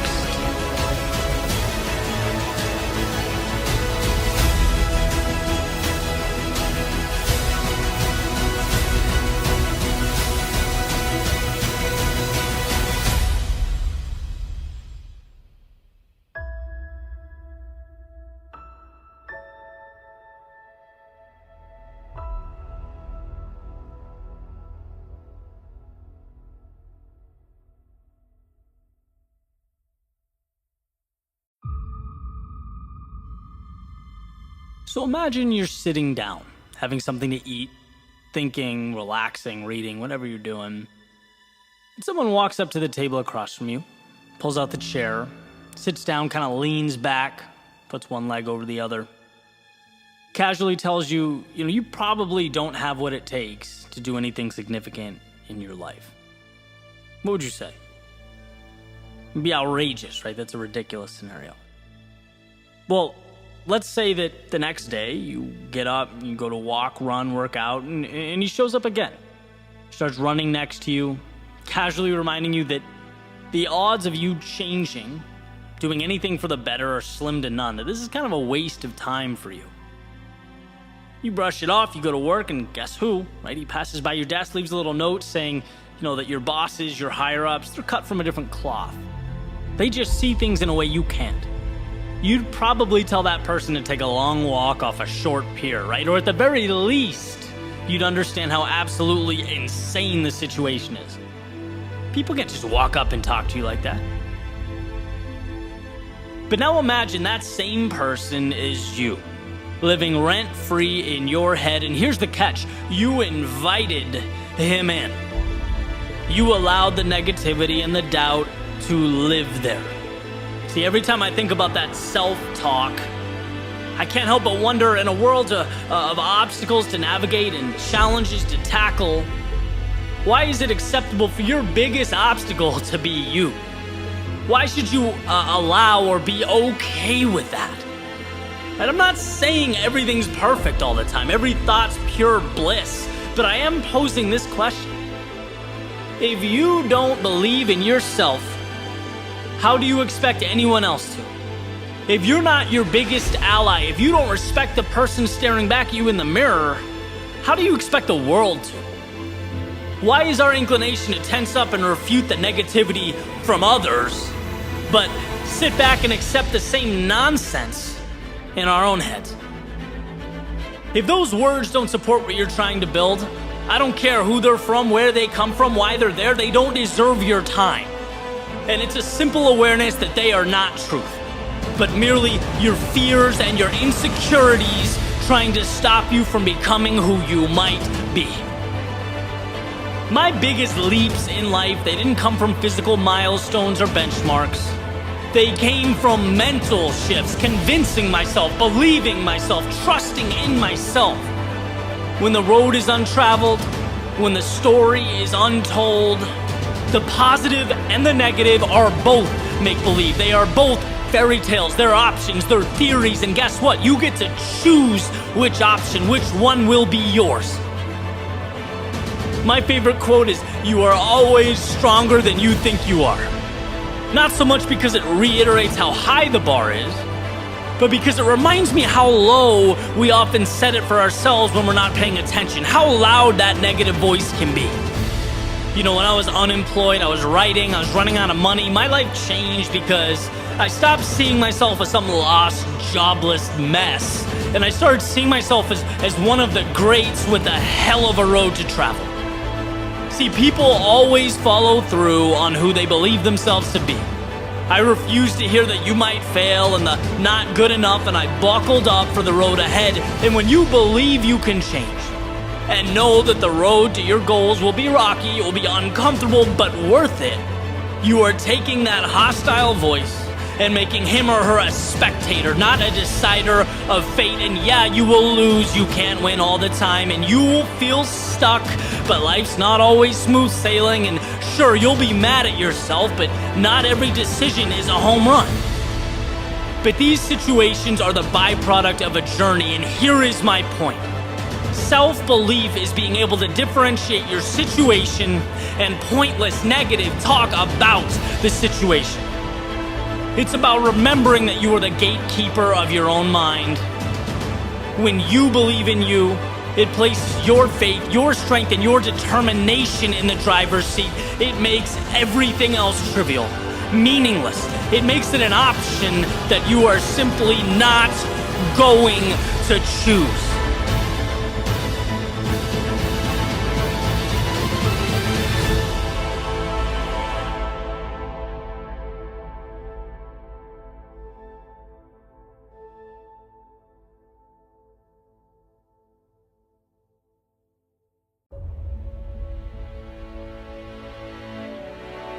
For a second, imagine that feeling in your stomach. The nerves, the discomfort, maybe even the doubt as you walk up to do that one thing that scares you, that stretches you just a little bit further than you're ready for. And as you move towards that sort of dark unknown, the mysterious discomfort, what's on your mind? Are you starting to rationalize? Maybe you're asking yourself, hey, why did I do this to begin with? It seemed like a good idea at one point. It seemed bold and adventurous. But now it seems like the wheels have hit the road and the narrative is shifting in real time. So try and recreate that feeling for a second. Looking fear in the eyes. Capture what it means physically, mentally.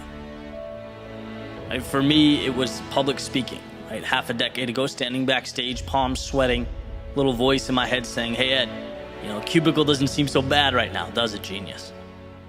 Maybe, for you in this scenario, it's that big test that feels like the weight of the world is on your shoulders, everything's on the line. Maybe it's something like starting a conversation with a complete stranger, interview for a job you want, starting line of a race, having the courage to speak your mind online. Maybe it's doing something your family doesn't quite get or your friends won't understand. Cutting ties with what's comfortable, a decision to be what you've always wanted to be. There's a million possibilities, right? There's a lot of fear that we dance with on a day-to-day basis. But in that moment, as your feet start moving in the very direction that will bring your ideas closer to your reality, and you're hit with that same feeling, that wall that tells us something isn't quite right, that's what I want to discuss. Because it's hard to be met with this feeling and still move confidently in the same direction, right? There's cognitive dissonance there. How can something feel wrong and be right? Should there be disconnect? You know, it's funny, I really enjoy reading quotes, and particularly Lewis Carroll has resonated with me over the years. You know, things he said in his works, they're witty, they're funny, but they're powerful. And one in particular stood out to me. It's why sometimes I've believed as many as 6 impossible things before breakfast. I just loved the concept, the idea of immersing yourself, you know, in the impossible, in the difficult, the thing that's not right in front of you, but sort of creating it as you go. So I got through The Looking Glass and Adventures of Alice in Wonderland, and it was an interesting read. I'm not sure I'd recommend it for everyone, but there was certainly one thing that popped out at me that I found incredibly valuable. And it was in Alice's journey holistically, right? So just, she goes into this rabbit hole, and the world is basically upside down. Nothing is as it was before she jumped. Nothing really makes sense. And what you see is her progression as a character, as she starts continually embracing the thing that feels abnormal, upside down and weird. But with each decision to move forward, she completely redefines this insane world that wasn't particularly warm and receptive to Alice to begin with. As she stands up to a queen running around ordering executions, she navigates a world with new rules and guidelines. She transforms the boundaries that used to define reality. And what I think is valuable is that there really wasn't this boom, transformative moment where everything changes. She just keeps subtly saying yes. She keeps moving forward without knowing for sure how things will work out or unfold, as if she's supposed to. And she becomes so accustomed to suppressing that feeling of fear and uneasiness that it almost becomes comical. She goes with it and becomes the author of a new story. She becomes untouchable in this world. And my point here, and for those of you not a fan of Alice in Wonderland, I appreciate you hanging on, but where these dots connect is that it's actually a pretty simple idea. Life unfolds in a way that is unimaginable when we shift our thinking from, oh no, here comes that feeling in my stomach again, my heart's pounding, my palms are sweating, so I've wandered too far.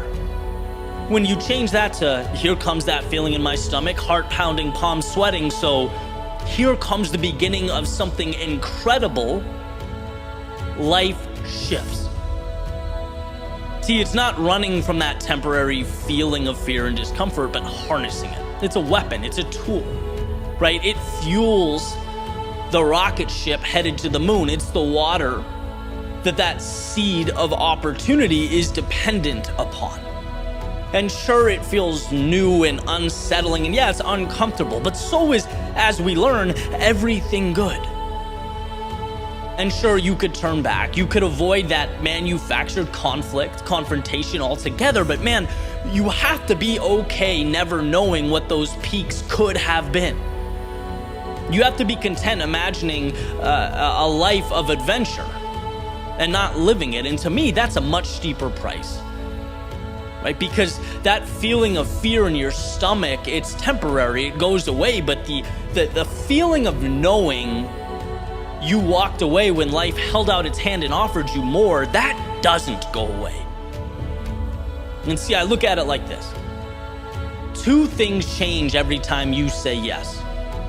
Every time you acknowledge the organized chaos and move forward anyway. you move both your internal and external worlds one step forward. Internal, because life is your identity. And as has been said before, humans always follow through on who they believe they are. I've heard actors saying the most important decision they make is the shoes they put on, because it lays the groundwork for how you feel. You just feel differently about yourself in clown shoes than you would in basketball shoes than you would in dress shoes. You feel different about yourself in a suit than you would in sweatpants. And this doesn't mean go reassess your wardrobe. It highlights how malleable identity is. Yeah, we follow through on who we believe we are, but the powerful thing is who we believe we are is created every single day. Every time we use fear to propel us forward, right? Your subconscious goes, okay, that's who I am. Someone who does the uncomfortable things, someone who is okay with fear, that's me. Right? And that's the internal foundation that means everything. That's how identity is constructed. And if you stack that up with action every single day, you won't even be able to recognize yourself. That's the internal transformation. Then there's the external transformation. Every time you push through fear, you level up. Not significantly, right? You aren't immediately transformed. In fact, sometimes you don't even notice. But the truth is, after you say yes, after you take that step, you're fractionally further than a few minutes earlier. Your relative ceiling is now the floor, and it's time to take another step. This is how you create distance over time. So when you hear the word fear, let's rewire that reaction. Let's change how we think about it. Because it's not a monster in the closet. It's not some demon staring you in the face. No, it's a ticket to something more, something to be embraced and coveted. It's the next little step in your journey, and why when most of the world bows down to that feeling of discomfort or instability and stays the same, you will have moved forward. Not in a single leap, but a step that over time will become the reason that at some point, when you look over your shoulder, you'll find a life, a world, a reality that is unrecognizable in the context of where you began. It's why fear is not to be avoided or even tolerated, but sought out as the single variable that puts a pulse in your aspirations, gives hope to your dreams. The ideal life is not predicated on the avoidance of fear, but the ability to harness and capitalize on its power.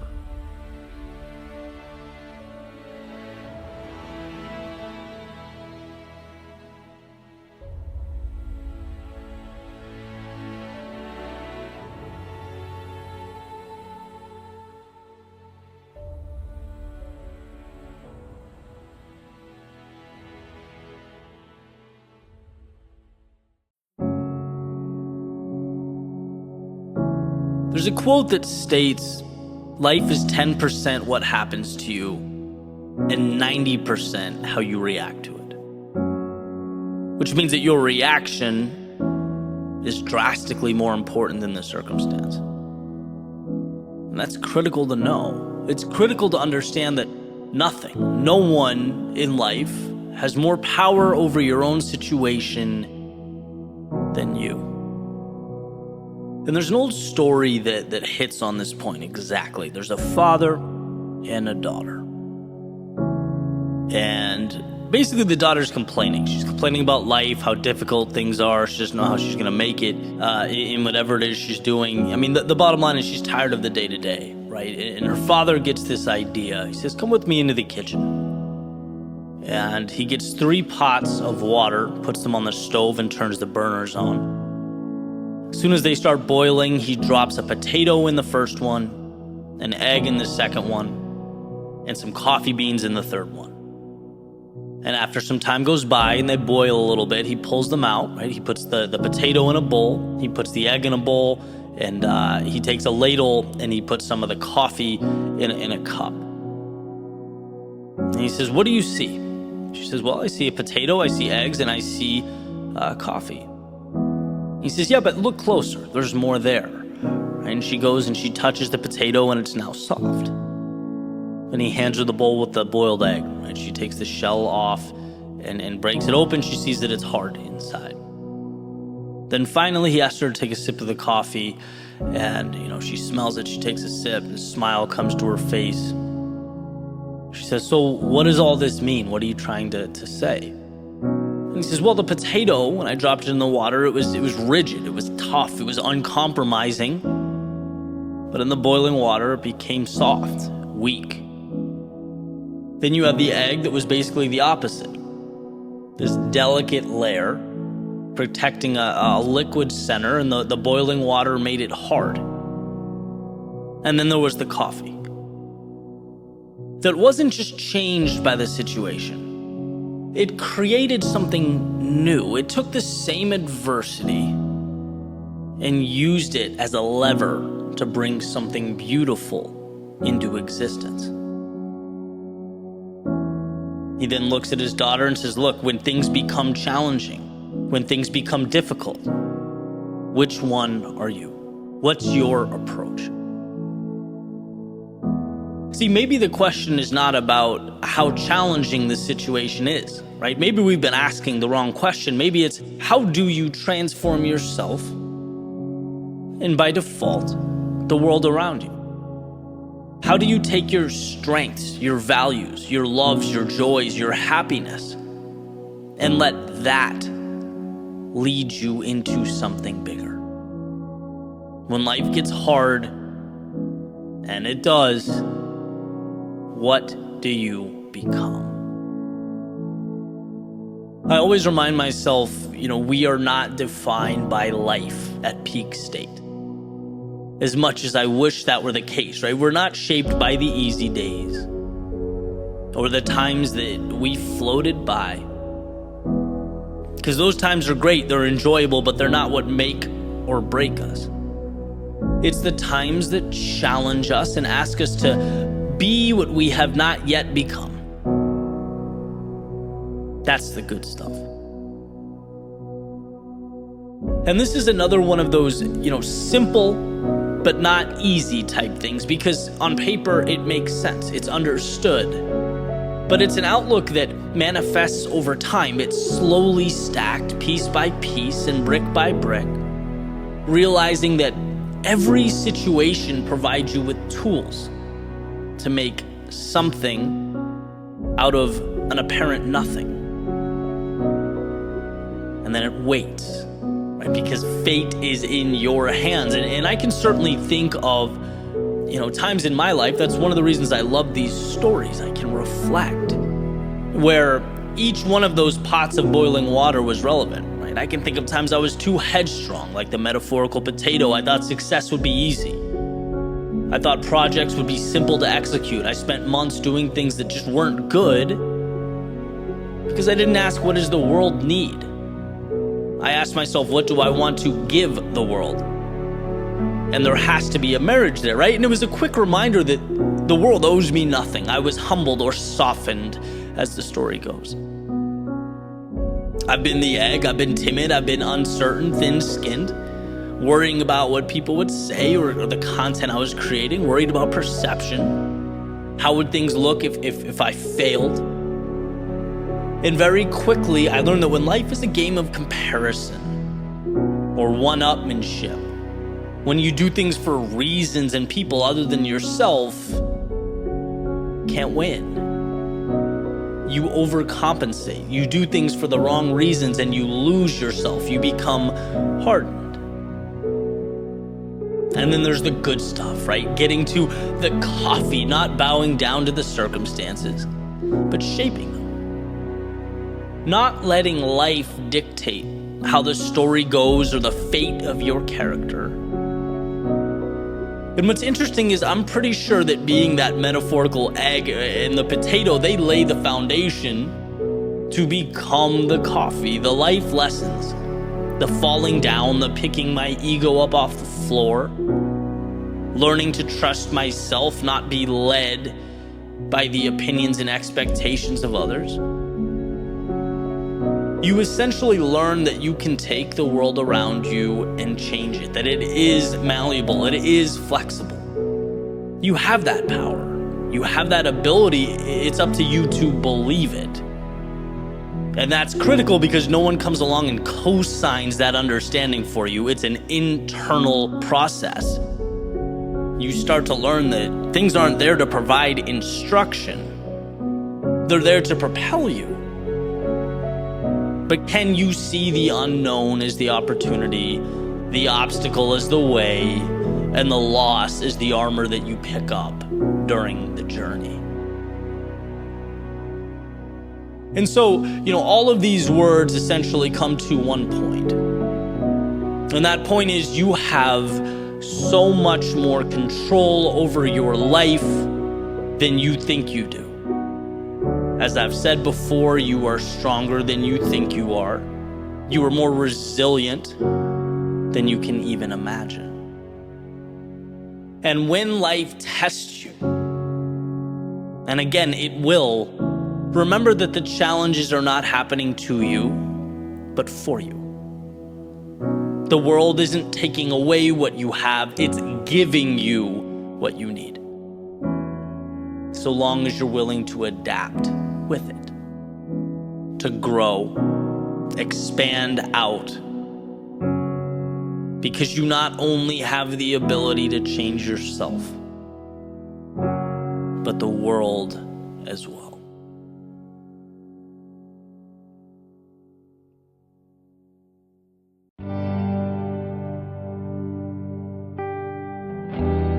Empowerment is knowing that you have control of your life. That you create the expectations and you carry them out. Whether it be tomorrow, in a month, in a year, or even longer. It's knowing that the image in your head is the standard. It's fact.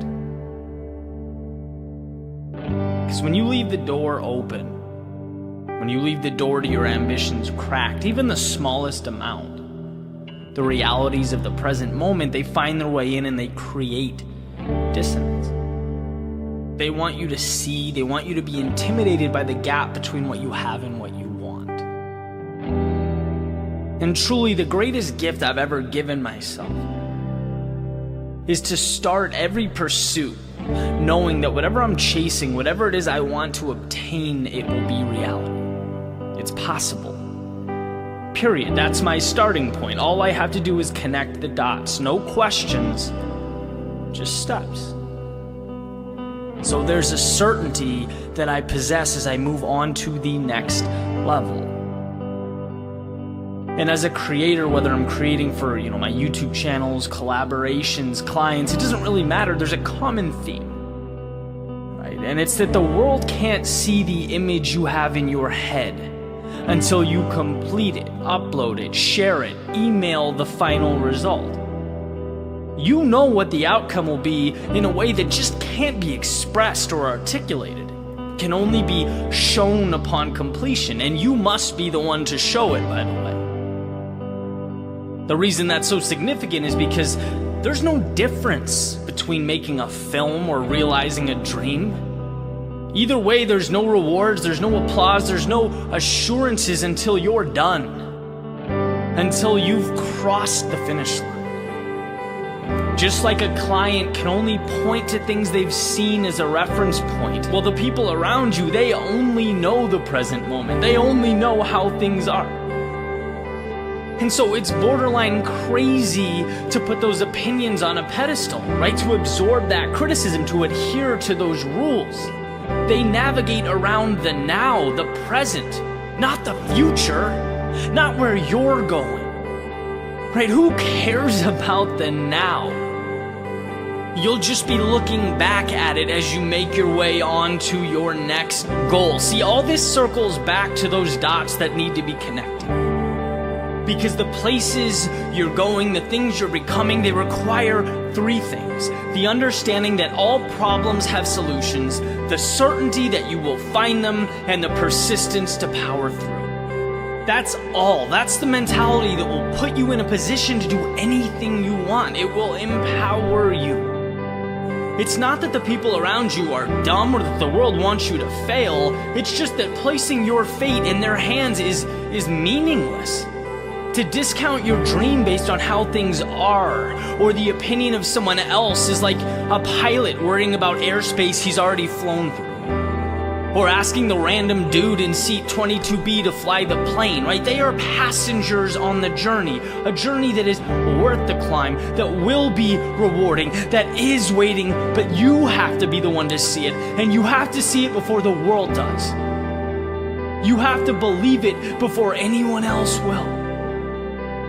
Because you'll build brick by brick on a foundation that the rest of the world would simply walk right by. Why? Because right now it's not a skyscraper with a beautiful architecture, 50 floors and an incredible view. Right now it's an ordinary plot of land that no one would think twice about. So remember, yes, it's possible. Yes, there is a way. And when we focus on the vision and connecting the dot in front of you, the world opens up.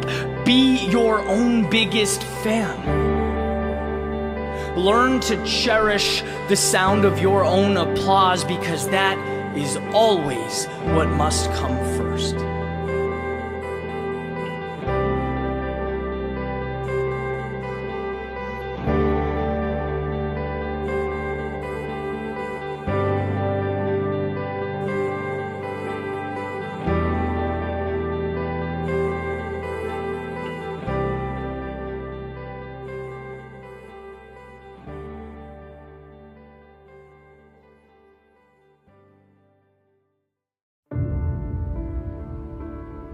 There's a story about some frogs.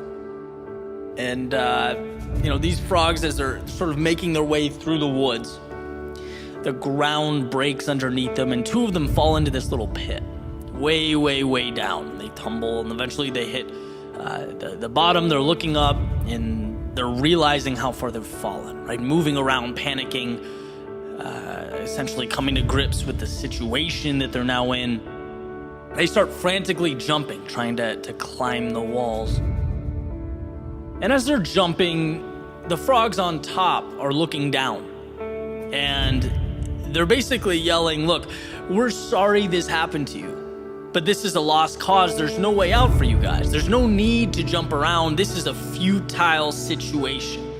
Right? But they continue to jump, and they're not willing to come to terms with that possibility, not yet. And again, the frogs up top, they yell down, "There's no way.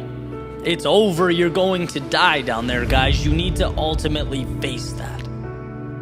And one of the two frogs in the pit does concede to the situation. He hears the voices, and, he stops jumping and makes his way further down the pit, and he dies. But the second one keeps jumping and adjusting his approach, trying different things. Ultimately, he does get out. He climbs over the ledge, and when he gets to the top, he's confronted by the others. And they come up to him, they ask him, "Hey, didn't you hear us yelling down that the situation was impossible? Didn't you hear us say there was no way out?" And as it turns out, he didn't hear, because this frog was deaf, right? So he couldn't hear a single word, and this ultimately saved his life. Not because it helped him do the miraculous or the impossible, but because it blocked out the outside voices attempting to tell him what possible is. Look, there will always be doubters, skeptics, and cynics. As Aristotle said, there is one way to avoid criticism: do nothing, say nothing, and be nothing. But the beauty is that these voices have one thing in common, and that's their irrelevance. Because there's one voice that matters in the writing of your story, and that voice belongs to you. Never forget how much control you have. Never forget who holds the pen. Things are real when you make them real. Things stop when you stop. Things change when you change them. So here's the following, not orders or expectations, but that spark that guides you to what feels right, to what means the most. Here's to an everlasting self-belief that will lift you out of any hole, carry you over any mountain, and most importantly, turn blank pages into a story that is truly yours.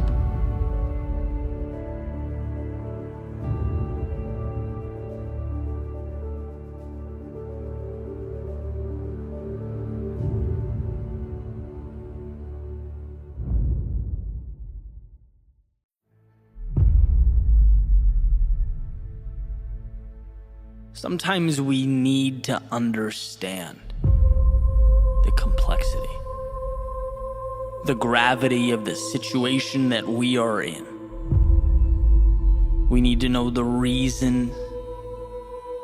We need to capture the whys and why not. But sometimes it's simpler than that. Sometimes it's just about giving more. Sometimes it's so incredibly simple that nothing else is necessary. See, here's the deal. There is more in you to give. And every once in a while, you have a decision to make. Not because you owe it to anyone or because you're supposed to, but because your mind wonders what it would be like to look back on this moment and ask yourself, what if? So you stretch. You give more. And maybe it's one extra set of push-ups. Maybe it's one more mile. Maybe it's one phone call, one more hour in the studio. It is the little advantage. The one that you didn't have to do, and why would you? You could have easily walked out and left it on the floor just like everyone else does. But what if? What if you dipped your toe in the crazy? What if you left rationality behind you with yesterday's standards? After all, greatness requires a little insanity, actions out of the norm, the yes when most would say no.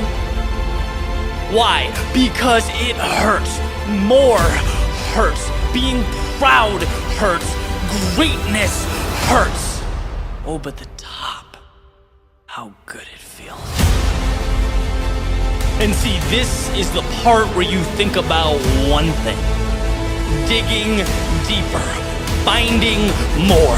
The part of you waiting to be uncaged. It never reveals itself. It must be found, discovered. It must be brought to life. See, that pain that you're feeling in the moment, it goes away. The body, it recovers. They're not in this equation. It's just you and the victory that will live with you for the rest of your life. The conquering of this moment. Again, our world, it is simple. There is more on the table. Will you take it? Will you build something now that will stay with you forever?